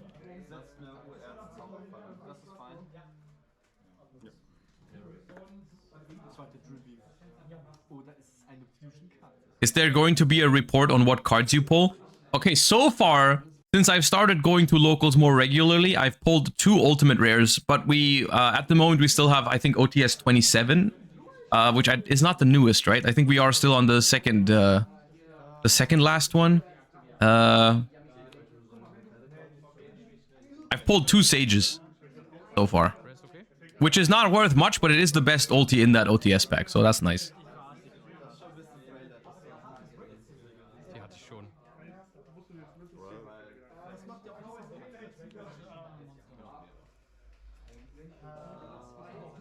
How big are your regular locals? It's usually around 16 people, this one.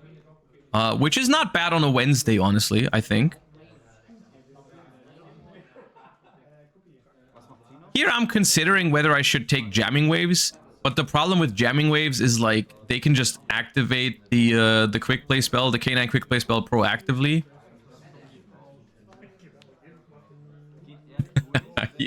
Here. I was joking with my opponent because they you can see them kind of like hesitate on whether they should cut or just tap the deck, and then they do decide to cut, and then I draw desires. So I draw desires and I'm like, you should not have cut. Which was funny to me.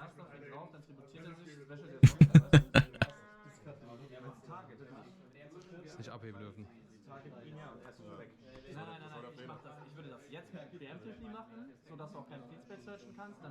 Dude, this Desires Banish is weirdly scary, but also kind of perfect. Because after this Desires, as you can see, I banished 2 Ray, 1 Rose, and 1 Lemniscate. So all the extra cards that I'm playing, because I'm playing Desires, I banished all of them.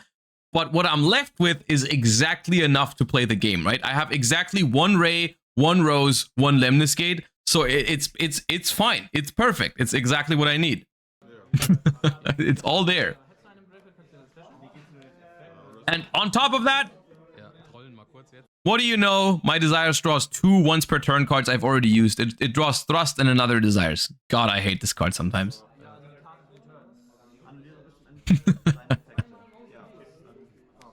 But alright, I mean, I got 5 cards in hand. I've basically answered almost the entire board. So...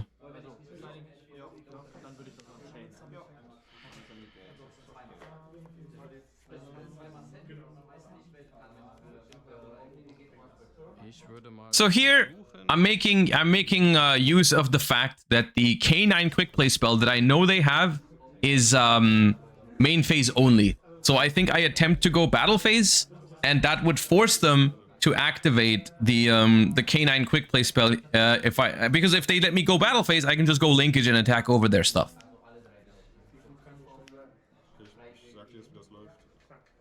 I barely played against Sky Striker. Do you Ash the first engage?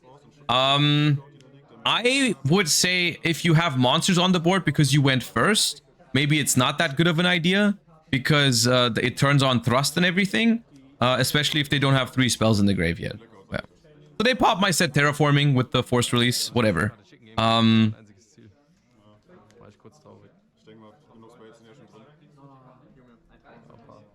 And here, once again, I will not have the ability to go for game this turn, right? The wolf is a little bit too big. So I'm like, okay, linkage is my next play. So I'm just gonna, I think I set my Lemniscate and my other linkage before activating the linkage in my hand. And this is where cards like Chicken Game are really nice in this deck because I don't have to send an actual card away for my linkage. I can just send the Chicken Game.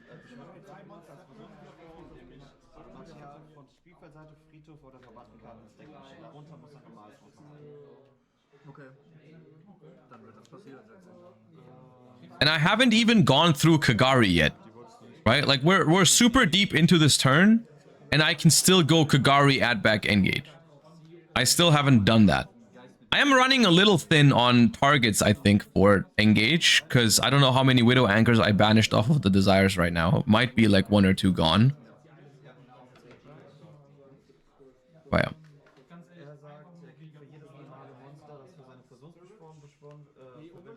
2 engage in the graveyard.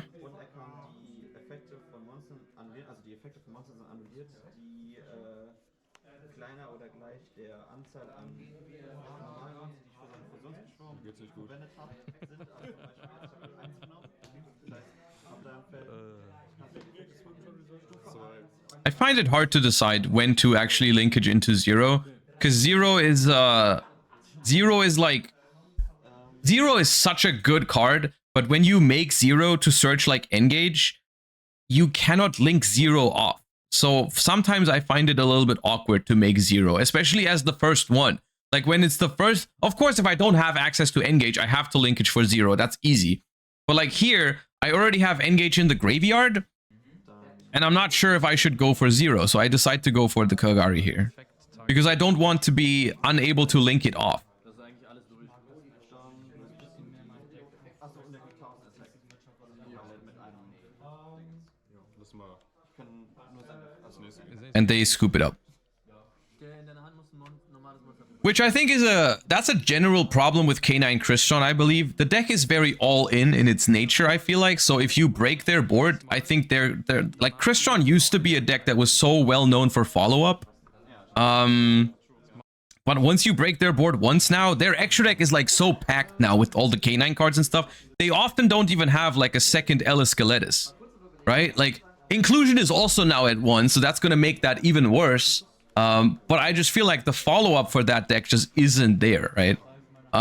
Here I do the same thing, by the way. I think I side in only Salesman and maybe Ash Blossom because I'm too scared to side in Fuva because I don't know if they're gonna send me first or not. Like, I think if I was them, I would go second. So I'm not putting in my Fuvas. But it turns out in a second that they go first again, which I thought, in general, that part was a little frustrating to me with Sky Striker.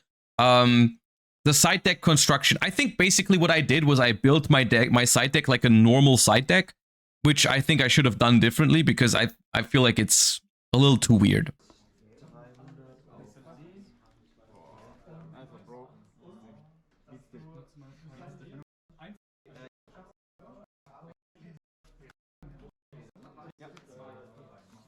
All right, game 2.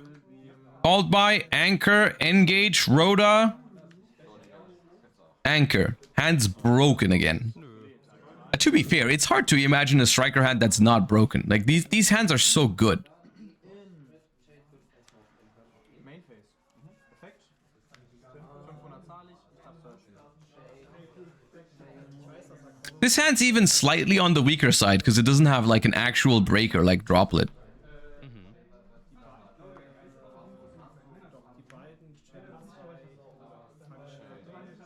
So here's a funny interaction where they activate chaotic elements and they start thinking for a decent amount of time. And I jokingly said, like, that has to be good for me. If you have to think about it for so long, that's good news for me, right? Because, like, I feel like if my opponent has like a Solfador in hand, you don't have to think about it. You just go Jokul, right? I feel like if the chaotic elements decision is hard, it's gotta mean your hand's kind of awkward, right? And so they go normal summon Jokul. Because I think apparently chaotic elements was their only engine card.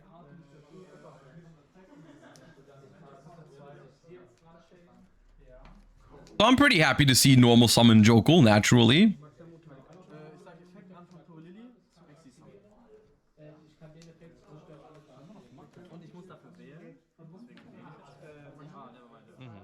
They search a Lantern, which is just follow up for next turn because there's nothing in the graveyard. So I'm like, nice.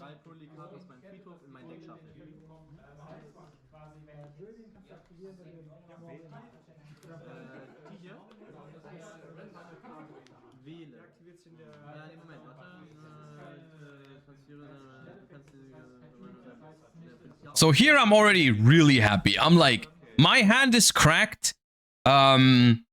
I have Called By for Droll and Lockbird. I have 2 ways to play, Rhoda and Engage. Like, what can go wrong here? What could happen to ruin my day in this instance? I top deck Linkage and I'm like, Jesus Christ. And so I can't think of anything that can ruin my day here. And then this happened.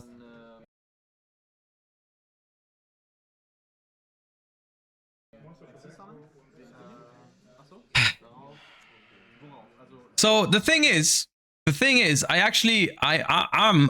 tilted for a second about this anti-spell, but then I realize I actually have an answer to it right now. Because what I can do is I drew Linkage for turn. And Linkage can out anti-spell because the 0 can pop it. So all I have to do is activate Widow Anchor so that I have a card on the field that I can send away for Linkage. So I chain Anchor, target the Jokul, and then I can chain Linkage, to send the anchor. So I did realize that play, so that was nice. So I sent the anchor now, and I'm gonna summon a 0. Unfortunately, I think Jokul is also exactly 2000 attack, so I can't attack over it, which would be really nice, even though, I mean, they have a lantern in hand. So I send anchor, I special 0. And then I go main phase and I attempt to activate the 0 effect to destroy the anti-spell.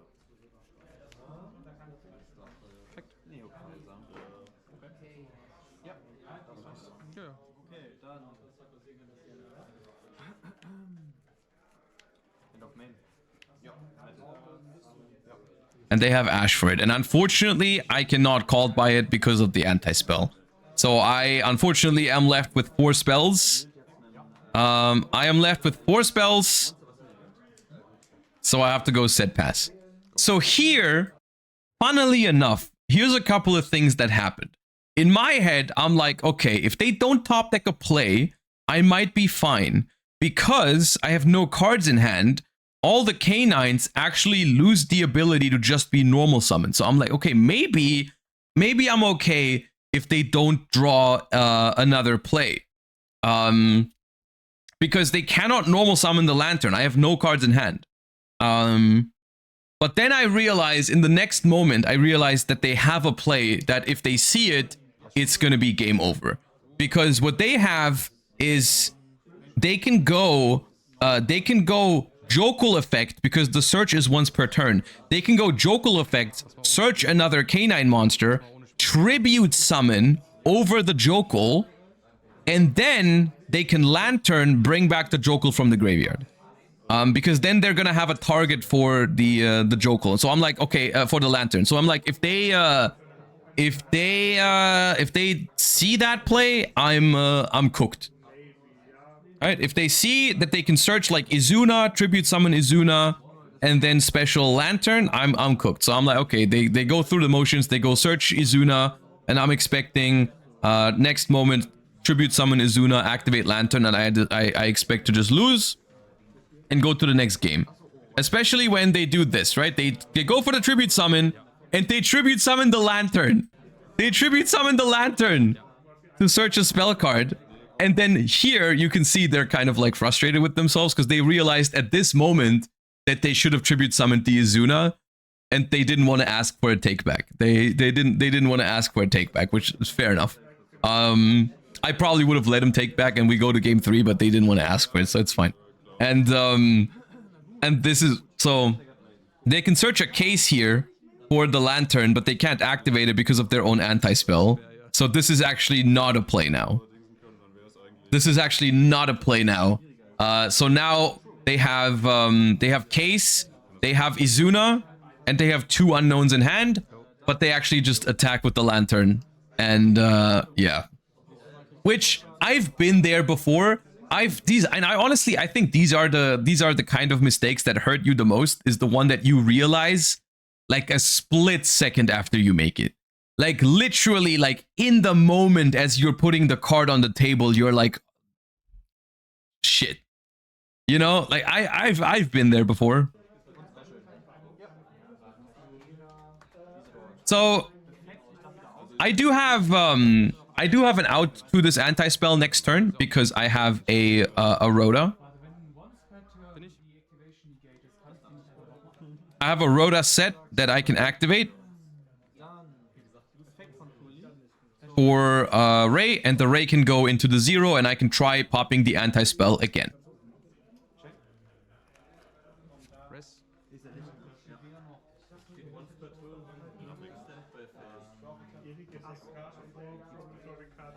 It's crazy how flexible of a card Sky Striker A0 is, really. Like how many things, like all of a sudden Sky Striker has outs to anti-spell. It's kind of crazy.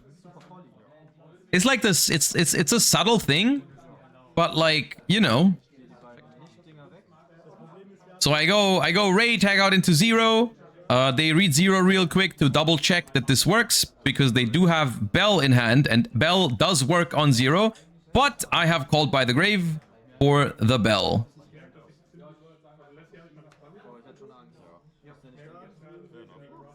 And that is going to pop the freaking Schuss Anti-Spell bitte. anti-spell finally. Wie lange Zeit haben wir noch?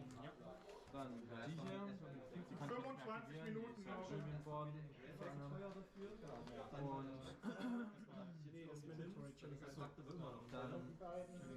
Ja, weil das beruhigt sich jetzt. Das ist jetzt halt gerade halb. Zero is literally a perfect card design. It's I think the fact that it forces you to play Rose is a little annoying, but other than that, it's pretty good, yeah.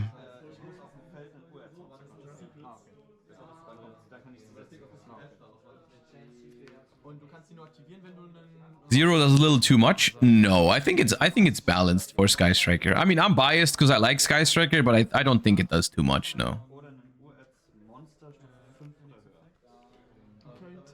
Bro looks frustrated. I mean, I think that's fair enough. If you make a mistake, you can be frustrated with yourself. There's nothing wrong with that.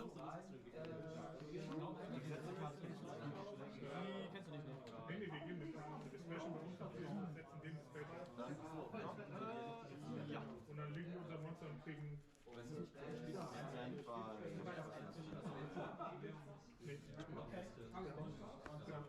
Aber dann spielst du halt Go Monster. Dann habe ich aus der Standby eine Karte ziehen, durch Spiele. Ja, den musst du woanders. At this point, I'm just engaging. I'm engaging in some fun activity right now. Das ist ja jetzt schon das Problem, weil du Deck gesehen hast. When is the branded locals arc? I'm probably gonna bring different decks to locals, like on a weekly basis. I haven't made plans yet for which is next and so on, but yeah. The thing with engage in these sort of game states is a lot of the cards that I'm drawing actually don't do anything, like Salesman, Raigeki. Like they don't really, you know, they don't add much to what's going on right now. Like I'm pretty much in a winning position, and this is something that I need to get better at with Sky Striker. Like I said earlier, preparing for like a grindier game, or like how to set up the most amount of disruptions on the opponent's turn is something that I need some practice with. But here, I think they're on 8. Yeah, they are on 8,000 life points. So I think even the double linkage is not game. Is it game? 25, 20. No, it's not game.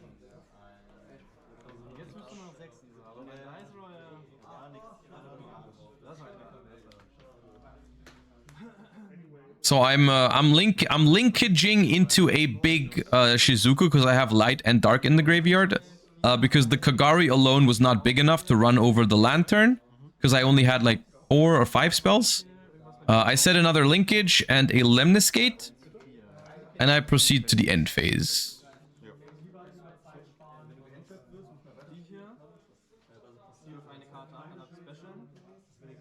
Why not Raigeki the Lantern? I could have gone Raigeki the Lantern and then attack with Kagari and then linkage for some extra damage. I decided to hold the Raigeki just in case they manage to make some sort of board here, so that I have an answer for next turn. But yeah, that was also something I could have done.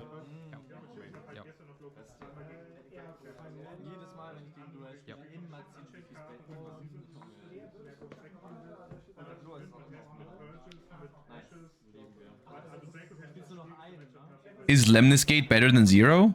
Lemniscate, I think, is a deceptively good card. Like, I think Zero is a very flashy and powerful card on the, like, you can immediately tell. Lemniscate is more like, I think the more you play Sky Striker and the more you learn how to use it and when to search it and so on, you're gonna realize how strong of a card it is. Also, it's a significantly better card when you go first. So in the blind second version of the deck, you're gonna realize less often how good of a card it is. But I think it is a really good card. Like here, I'm gonna go ahead and just recycle casually. I'm recycling a bunch of extra deck monsters, as well as some spells, and I'm gonna bounce both of these just back to the hand. Right? Just non-target, double bounce. They just found a play. I bounce them both back to the hand. And now the Lemniscate is in the graveyard and can potentially even be annoying again. Like if so the thing is, I have a linkage set here, right? I have a linkage set, and so you might think like, okay, how much disruption is this really? But it's a lot.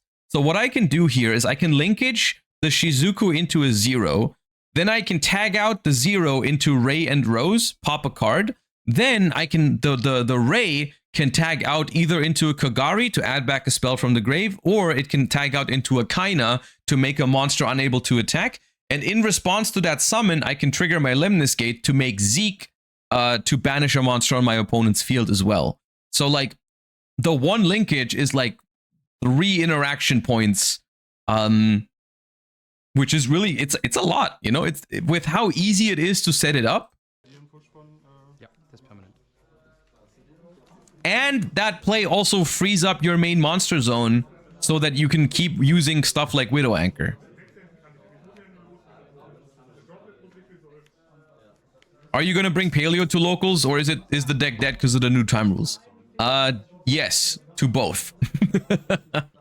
I'm gonna do it at some point, but the deck is dead. So I'm gonna bring it to locals. I'm gonna go 0-4, and we're all gonna enjoy it together. I'm gonna go 0-4 without losing a single game. Watch me. It's gonna be rough. It is gonna be rough. I'm probably gonna do the same thing with Runic Sky Striker at some point. Once the Radiant Typhoon card comes out, I like the deck profile I watched for that. It looks so fun. Okay, so here we have normal summon Jokul to search another Izuna, but I'm never gonna play into that Izuna. And they realized that. They drew a droll for turn. That's a little too late. And we take down K9, Crystron to the 0. Yeah. Here, we spend a little bit of time theorizing about, like, if they had game, if they went for the Tribute Summon play, which it turns out they absolutely did have game because they had the K9 forced release set already. So if they can get into a Ripper, they can rank it up into a Werewolf, and then I think that Werewolf can attack, like, multiple times. And it's definitely game. So if they had seen the Tribute Summon Izuna and then Lantern Effect, they would have won this game. Because I just couldn't do anything with the anti-spell around, and I would have we would have gone to a game 3 basically. Who game 3 could have gone either way. I think. I mean, if I sent them first and they draw anti-spell again, then I might very well lose. But for the most part, I think this matchup is looking pretty good for Sky Striker. Yeah. So, that's the end for this locals. Unfortunately, these are the only rounds I have because of the batteries of the GoPro. I'm gonna do better. I'm probably gonna order extra batteries, so that I have replacements at all times, for future locals, and I never have to skip a round. But once again, let me know how you like the concept, whether you're watching on Twitch right now or on YouTube when it's uploaded. Feel free to give me feedback. Let me know how you liked the Sky Striker deck. I think this deck is going to also improve a decent bit with Doom of Dimensions, because the Radiant Typhoon quick play spell is really, really awesome in this deck. Like, I think the Radiant Typhoon quick play spell is basically perfect. It's like the perfect card for Sky Striker, really. Like, deck thinning, 2 spells in the graveyard immediately, can be activated in the draw phase to play around Droll and Lockbird. Consistency, you're gonna see the really important cards like so much more often, like your Engage, your Thrust, your Linkage, your Droplet. Like, you're gonna see all these cards more consistently. You can discard Lemnis Gate, which can be really nice, and it's just the all-around, I think, perfect card for Sky Striker. And it even helps you draw your outs to Droll and Lockbird in the draw phase. Like, you can draw into Salesman, you can draw into Called by the Grave, you can draw into Thrust, into Talent, in anticipation of Droll and Lockbird. So I think it's perfect. Yeah. So I'm looking forward to trying Sky Striker again once Doom of Dimensions comes out. In regards to YCS Lil, I will be trying the deck a little bit more. I'm not sure if I'm confident enough with the new time rules and Blind Second Sky Striker in the mix.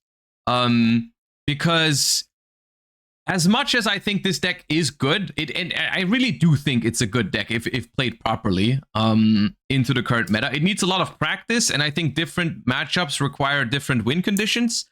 But I think it's pretty strong right now. However, I think the time rules require a lot of experience for this deck. And also, There's a couple of non-engine cards running around right now that are a pretty big problem for Sky Striker. I mean, the obvious answer is Ash Blossom is in everyone's deck.